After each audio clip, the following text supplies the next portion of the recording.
Okay, folks, I'm going to go over the whole thing about the AIDS exposure test and the cure for AIDS, primarily HIV2 and HIV1.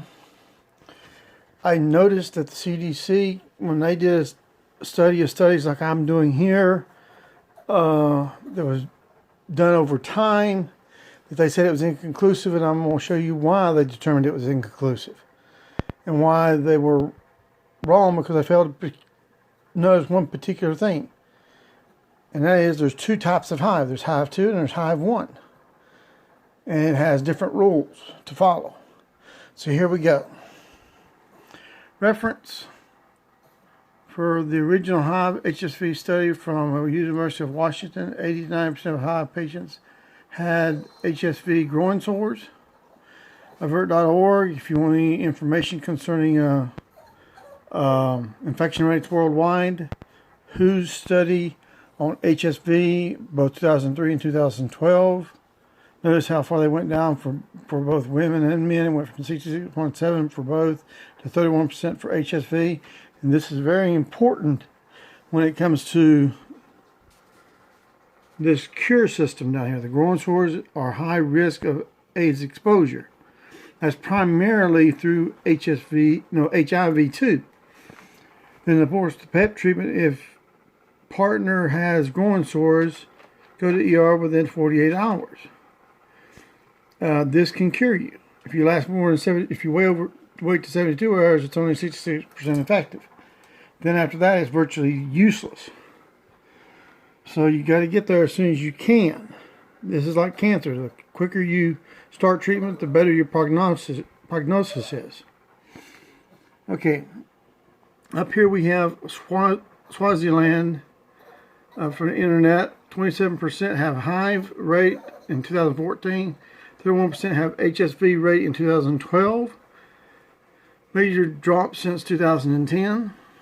Here in Africa, we have general rates of 66.7% in 2003 for HSV and 31% in 2012 for HSV. That's a 35.7 percentage points drop. Not percent, but percentage points. There's a difference in that. It's actually over a 50% drop if you just go by the amount it dropped. Now,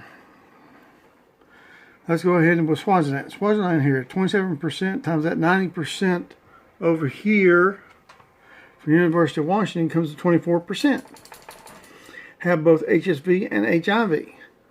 Now, the next set of the Swaziland equations, this is the part I put together, is the 24% divided by the 21%, which is slightly more than 3 over 4. I rounded that. And I got that 31% from here, which came from World Health Organization. And I divided them, and I come up with 3/4. In the hive 2 country affected by AIDS, 3/4 of the HSV patients had hive 2. That particular country I picked out was Swaziland.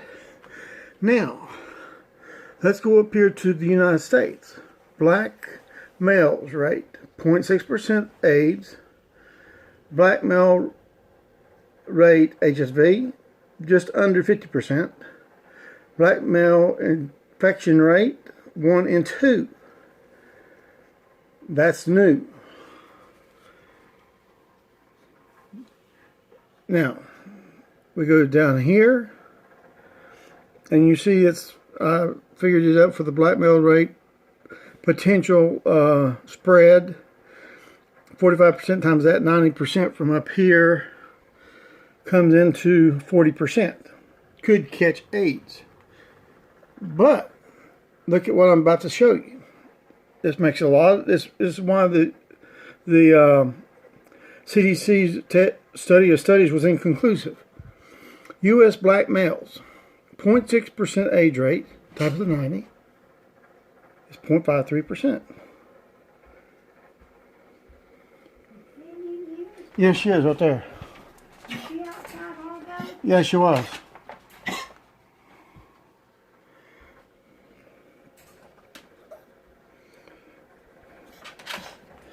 I guess Mom getting the dog. Okay, let's get back to it here. So that's 0.53% divided by 50, which comes to 0.01 over 1, which comes to 1 over 100, which is 1%, ever how you want to say it. That means one hive case, for every 100 HSV cases, there's one hive case.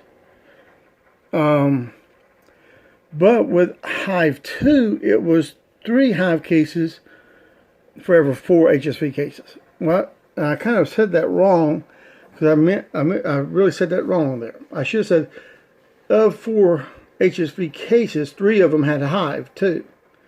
We're in the black males population in the United States. This is comparing both the black country and the black males in the United States, because I think they're the best to compare.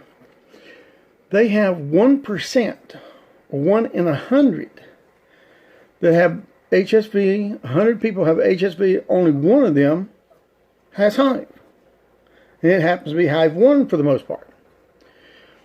Now, if you looked at the black males in America, you would get inconclusive. 1%, big deal. But you get over into Swaziland, and you play the same system of numbers out, do the same type of mathematics, you get 3 out of 4 HSV patients are hive 2 positive. That's the difference between my study of studies and the CDC study of studies. I studied Africa and the United States, what I thought were comparable populations. And as you can tell from them numbers, they ain't even close to comparable. That hive 2 really knocks it up big time. And then you got this 1 and 2 for the new infection rate.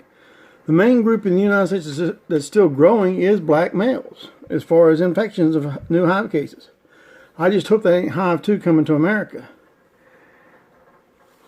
And I got that 1 and 2 from this site down here, which is a YouTube site, Gay Black and Hive Positive America Hidden Epidemic, by the YouTube channel of The Guardian. So, this right here, PEP treatment, combined with watching for sores, can keep you from getting AIDS. Or if you do get exposed and you're quick enough to get the treatment started, you can basically cure yourself of the AIDS virus if you didn't have it prior to that 72-hour period. And